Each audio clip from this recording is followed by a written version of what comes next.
Om Jnanantimirandasya Jnananjanashalakaya Chakshurunmritam Jena Tasmai Shri Gurave Namah. Hare Krishna, dear devotees, welcome to our ISKCON official YouTube channel. Today I am going to discuss 11th chapter of Srimad Bhagavatam, 6th canto, in which there is description of transcendental qualities of Dhritarashtra. So, in 4 verses, we stated how Dhritarashtra chastised Indra. As we have discussed in the last chapter, how the demons fled away because of demigods' new power, because of this Lord Vishnu's benediction, etc. Now Dhritarashtra is chastising Indra that when the prominent commanders of the demons fled, not hearing Dhritarashtra's advice, Dhritarashtra condemned them all as cowards. Speaking very bravely, he stood alone to face the demigods. So in 6 to 12, these 7 verses describe the fight between Dhritarashtra and the demigods. When the demigods saw Dhritarashtra's attitude, they were so afraid that they practically fainted, and Dhritarashtra began trampling them down. Unable to tolerate this, Indra, the king of the demigods, threw his club at Dhritarashtra. But Dhritarashtra was such a great hero that he easily caught the club with his left hand and used it to beat Indra's elephant. Struck by the blow of Dhritarashtra, the elephant was pushed back 14 yards and fell with Indra on its back. You see, it is measured 14 yards. This is Vedic literature. There is nothing even exact points are there. So in 13 to 23, these 11 verses describe how Dhritarashtra chastised and instructs Indra. King Indra at first accepted Vishwarupa as his priest, and thereafter killed him. Reminding Indra of his heinous activities, Dhritarashtra said in verse 17, verse 18 is stated, "Ho atha hare me kulisena vira hatta pramaddaiva sira jadiha tatrarno bhuta balim vidhaya manusrinam padaraja vatsye." In this battle, you cut off my head with your thunderbolt and kill my soldiers, O Indra, O great hero. I shall take great pleasure in offering my body to other living entities, such as jackals and vultures. I shall thus be relieved of my obligations to the reactions of my karma, and my fortune will be to receive the dust from the lotus feet of great devotees like Narad Muni. In the purport, Srila Prabhupada Maharaj says, if one receives the dust of the lotus feet of a Manushi, a great devotee, he certainly returns home back to Godhead. So, in verse 21, it further says, Aham samadhaya manojatha anah sankarsanastat charanar vinde tad vajra rangho lorita gramya paso gatim munir jami apavidha lokaha. That means, by the force of your thunderbolt, I shall be freed of material bondage and shall give up this body and this world of material desires. Fixing my mind upon the lotus feet of Lord Sankarsana, I shall attain the destination of such great sages as Narad Muni, just as Lord Sankarsana has said. So, Siddhartha Swami says, Hananena mama pida syat iti api ma Sansrita Itya. If Indra will think that if I kill him, he will be in pain, Mam Padaseva. Don't think that way.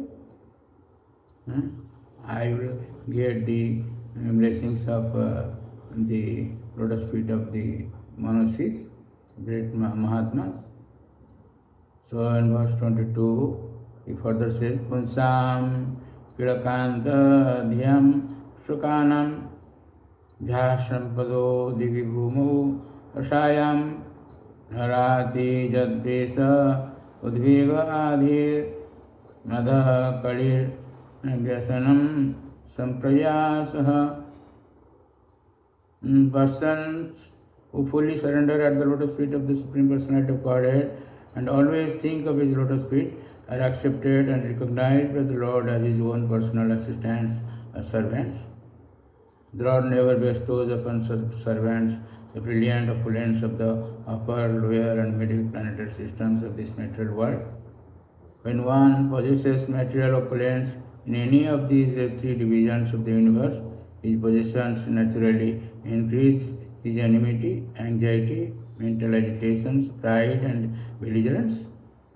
Thus, one goes through much endeavor to increase and maintain his possessions, and he suffers great unhappiness when he loses them.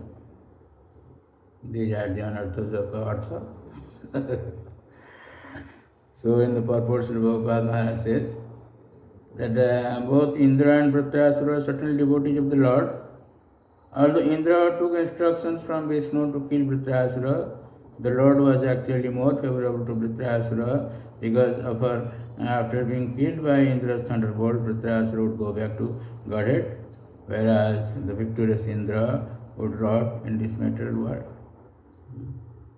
So in 14 to 27, we'll hear the exemplary prayers of Vritrasura. Particularly 4 verses are very important. So in verse 24 he says, Aham haretava padika mula dasanudasa bhavitasmi bhuya mana smare asupate gunan ste gunintava karma karotu kaya. O my Lord, O Supreme Personality of Godhead, will I again be able to be a servant of your eternal servants who find shelter only at your lotus feet? O Lord of my life, may I again become their servant so that my mind may always think of your transcendental attributes, my words always glorify those attributes, and my body always engage in the loving service of your Lordship.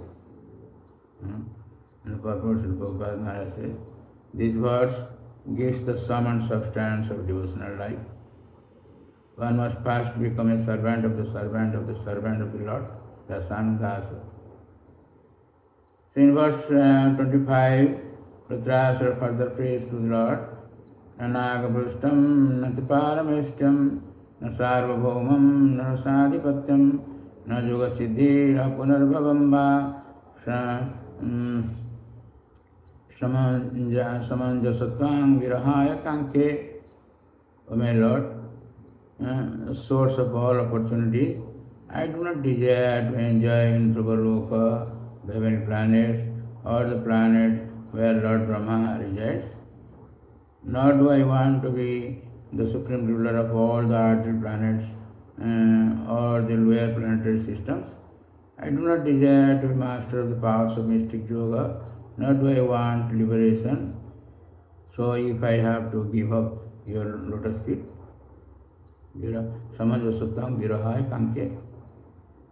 As Vasudha Swami says, Nanu kim dasyena tubhyam maha phalani dasyami ityaha.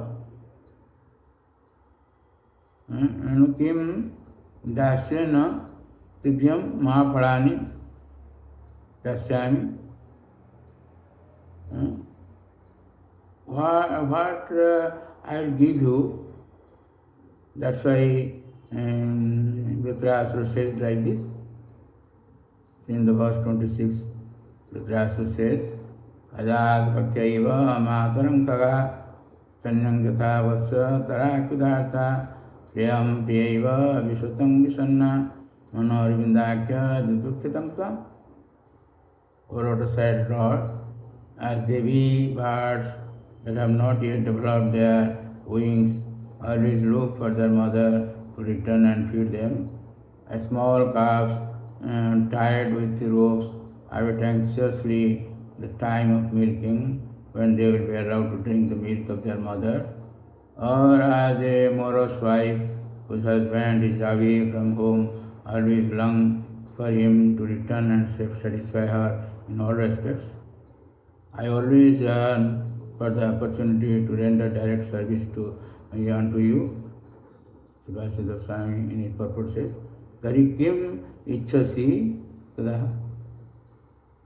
So what you want? So this is my desire. So next verse 27, Rudrasura says, Dharmamottama sloka janeshu sakhyam sansar chakre vramata slokarmavi tvanmaya atmaja darabheshu asakta chittasya ananata bhuyat. Asakta chittasya ananata bhuyat. That means, O my Lord, my Master, I am wandering throughout this material world as a result of my fruitive activities. Therefore, I simply seek friendship in the association of your lotus, pious and enlightened devotees. My attachment to my body, wife, children, and home, in continuing by the spell of your external energy, but I wish to be attached to them no longer. Let my mind, my consciousness, and everything I have to be attached only to you. Vishwanath Thakur in his purport says that I have not had association with your devotees, and thus I have experienced insurmountable sorrows. This refers to his past life. I became Dhritarashtra. We'll discuss in the next chapter. So thank you very much for listening to this lecture, and please don't forget to subscribe, share, and like our channel, and get blessings of the Lord. Hare Krishna. Hare Krishna, Krishna Krishna, Hare Hare, Hare Rama, Hare Rama.